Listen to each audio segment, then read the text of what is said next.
नमस्कार। अपने mobile screen से निकलेगा। सप्ताह के दरवाजे 2024 के लोकसभा चुनावों में ट्रेंडिंग हैशटैग से राजनीति से लेकर रोजगार तक। यह पीढ़ी चुप तो नहीं बैठे।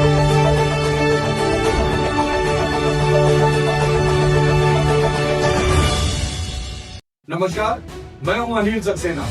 आज हम उस पीढ़ी की बात करेंगे जो सत्ता के दरवाजे को नहीं खटखटाती है, वो सत्ता को फिल्टर, ट्रेंड और शेयर करती है। आज की लड़ाई सड़क से नहीं, स्क्रीन से लड़ी जा रही है।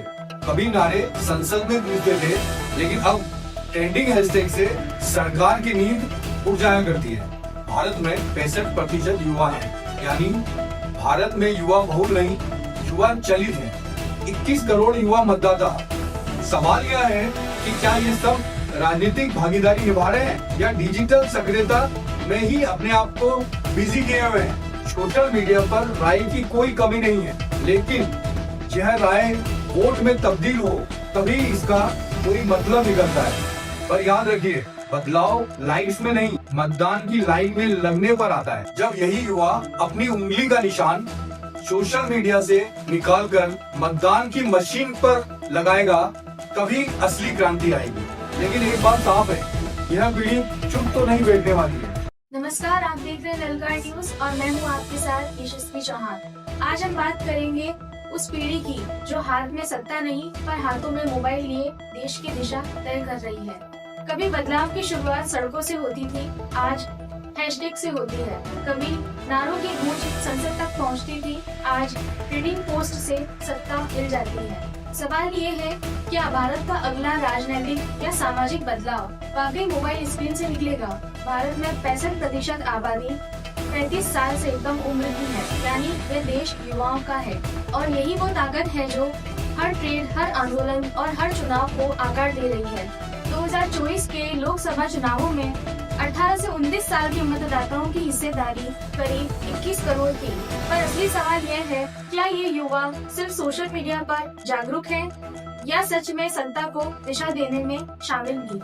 आज इंस्टाग्राम, यूट्यूब और ट्विटर पर हर मुद्दे पर राय है, कश्मीर से लेकर कैंपस तक, राजनीति से लेकर रोजगार तक। लेकिन क्या इस आवाज का असर संसद की कुर्सियों तक पहुंचता है या ये सिर्फ वर्चुअल गुस्सा है जो लाइन्स में चलता है और स्क्रॉल में बुझ जाता है? राजनीतिक दल अब इस नई डिजिटल जनता को पहचान चुके हैं। हर पार्टी की सोशल मीडिया से सक्रिय है।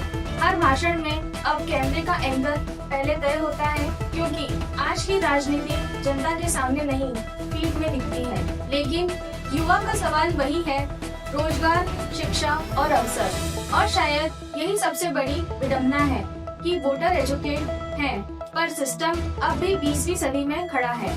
फिर भी उम्मीद बाकी है, क्योंकि जब स्क्रीन के पीछे बैठा युवा किसी मुद्दे पर लाखों पोस्ट करता है, तो वो सिर्फ राय नहीं देता, वो समाज को झकझोरता है। चाहे हैशटैग मीटू हो, CAA विरोध हो या रोजगार आंदोलन, हर बार सोशल मीडिया ने जनता को आवाज दी है और सत्ता को आवाज देने पर मजबूर किया है। पर हमें याद रखना होगा, क्रांति लाइक से नहीं, लगन से आती है और बदलाव पोस्ट से नहीं, पोलिंग बूथ से आता है। अगर युवा अपनी उंगली का निशान सिर्फ स्क्रीन पर नहीं, मतदान मशीन पर भी लगाए, तो सच में देश की तस्वीर बदल सकती है। युवाओं की ताकत अब केवल विचारों में नहीं, बल्कि कार्रवाई में है, क्योंकि इतिहास गवाह है, हर क्रांति तब आई जब युवा सिर्फ बोलने नहीं, करने लगे। अगले एपिसोड में फिर मिलेंगे एक नई सोच और एक नई ललकार के साथ।